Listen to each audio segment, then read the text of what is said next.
हम 15 अगस्त को आजादी मना रहे हैं और पाकिस्तान एक दिन पहले आजाद हुआ था 14 तारीख को, 14 अगस्त को। हिंदुस्तान बेमिसाल लेकिन पाक कंगाल। अब ये रहे नहीं पीएम, ये तस्वीर आप देख रहे हैं, प्रधानमंत्री ने तिरंगा फहराया लाल किले से। लेकिन अब अगली तस्वीर जो मैं आपको दिखाऊंगा वो भी आपको फख्र से भर देगी। ये देख रहे हैं, ये बुर्ज खलीफा की तस्वीर है। फुल स्क्रीन लीजिए जरा, जहां तिरंगा आपको दिखेगा, फुल स्क्रीन लीजिए।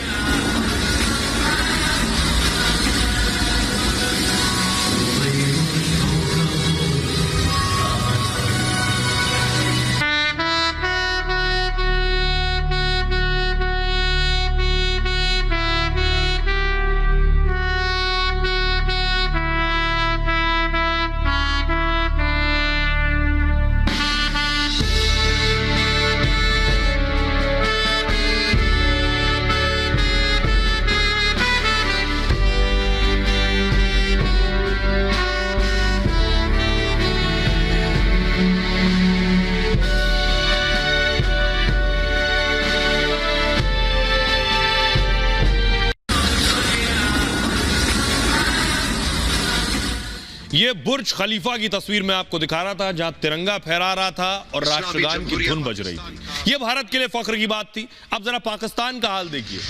आज उनका ये तस्वीर 14 अगस्त को उनका आजादी दिवस था। उनके राष्ट्रपति जो कार्यकारी प्रधानमंत्री बने वो मौजूद थे वहां, और उस दौरान देखिए उनका राष्ट्रगान पहली बार में नहीं बजा, दूसरी बार में नहीं बजा और तीसरी बार में भी नहीं बजा। फुल स्क्रीन लीजिए जरा, 3 बार कोशिश की गई। देखिए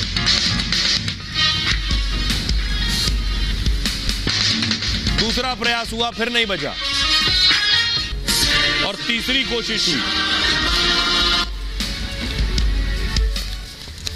अब आपको बताता हूं कि 76 साल बाद देखिए भारत आज कहां खड़ा है और पाकिस्तान कहां खड़ा है। हमसे एक दिन पहले आजाद हुआ था, तकनीकी रूप से तो हमसे कदम आगे होना चाहिए था अगर सब कुछ ठीक रहता। लेकिन हाल देख लीजिए, एक पूर्व पीएम जेल में है, दूसरा वाला दान मांग रहा है। भारत का दुनिया में दबदबा है और इनकी पहचान क्या है? मांगने वाली, भिखारी देशों की पहचान। भारत श्रीलंका जब कंगाली में था तो श्रीलंका को कंगाली से भारत ने निकाला, और यह कर्ज के लिए दुनिया के सामने गिड़गिड़ा रहा है। G20 की अध्यक्षता भारत कर रहा है, यह सदस्य तक नहीं है G20 के। 5वीं बड़ी अर्थव्यवस्था हिंदुस्तान है और यह 25वें नंबर पर पाकिस्तान। जीडीपी पाक से 800 गुना है। जी हां, 800 टाइम्स पाकिस्तान के मुकाबले। जीडीपी $376.53 बिलियन है। विदेशी मुद्रा भंडार $567 बिलियन है, इनका $9.93 बिलियन। 34 देशों के, भारत ने दूसरे देशों के भी 417 सैटेलाइट भेजे। अब तक कुल जमा 5 सैटेलाइट भेजे। फवाद चौधरी को सुना आपने, क्या जहनियत है। रक्षा बजट 5,25,000 करोड़ की, यानी 5.25 लाख करोड़ का रक्षा बजट है हमारा। इनका रक्षा बजट 1,37,000 करोड़ का है। यह है दोनों देशों की ताकत। अब हम या कोई हिंदुस्तानी भारत की तारीफ करे उससे ज्यादा बेहतर है पाकिस्तान के लोग क्या कह रहे हैं, जो हमसे एक दिन पहले आजाद हुआ था, उनको सुनिए जरा। इस तरह की आज़ादी है तो फिर इस तरह की आज़ादी हमें नहीं चाहिए। फिर आप हमें इंडिया से वापस मिला दें। एग्जैक्टली, इंडिया से वापस मिला दें तो शायद एटलीस्ट हम लोग तरक्की याफ्ता तो होंगे ना। वो इस तरह की आज़ादी नहीं मनाते जिस तरह की हम लोग मनाते हैं। हमें तो पता ही नहीं है आज़ादी का मतलब क्या है। हाँ। क्या इस तरह की आज़ादी होती है? वो कि नहीं रहा कि बागा बॉर्डर जाएं, परेड देखें, फौजियों को देखें, परेड करते हुए देखें। वो अपनी रोटी पूरी कर लें तो बड़ी बात है। झंडे खरीदने की सकत ही नहीं है, कहाँ से खरीदें? हम लोग खरीदते थे अपने बचपन में जब ठीक था यार, ये चीज़ें, हम इन्फ्लेशन नहीं थी। अब महंगाई देखें किधर चली गई है, क्या खरीदें? झंडे खरीद सकते हैं? कोई नहीं खरीद सकता। फिर लोगों को इतना को डिप्रेस कर दिया गया है, इतना को डिप्रेस कर दिया गया है, किस तरीके से आज़ादी मनाएं? आज़ाद तो है ही नहीं। हम खुद 14 अगस्त पे सुबह सुबह बॉर्डर की तैयारी करते थे। अच्छा। नमाज पढ़ के आज हमने 100 के घर में 14 अगस्त गुजारी है। नहीं तो वजह क्या है इस मायूसी की, या इस तरीके से क्या वजह क्या है? मुल्क के हालात ही नहीं है, आज़ादी वाले जेब इजाज़त ही नहीं देती कि बाहर जाएं, बॉर्डर पे जाएं, खुशियाँ मनाएं। रैलियाँ निकाल रही हैं, वंदे मातरम का नारा लगा रही हैं, वो आज़ादी है। बेसिकली तो हम तो यहीं से कंपेयर करके देख लें कि कौन आज़ाद है और कौन आज़ाद। इस साल जो है ना लोगों के में वो जोश और जज्बा, भारत तो मतलब बहुत आगे निकल चुका है, वो तो इस टाइम टॉप 5 के इकोनॉमिक कंट्रीज में आ रहे हैं। अब आपको बताता हूं, लाल चौक पर, यानी हमने पाकिस्तान और भारत की बात कर ली, ये कश्मीर है।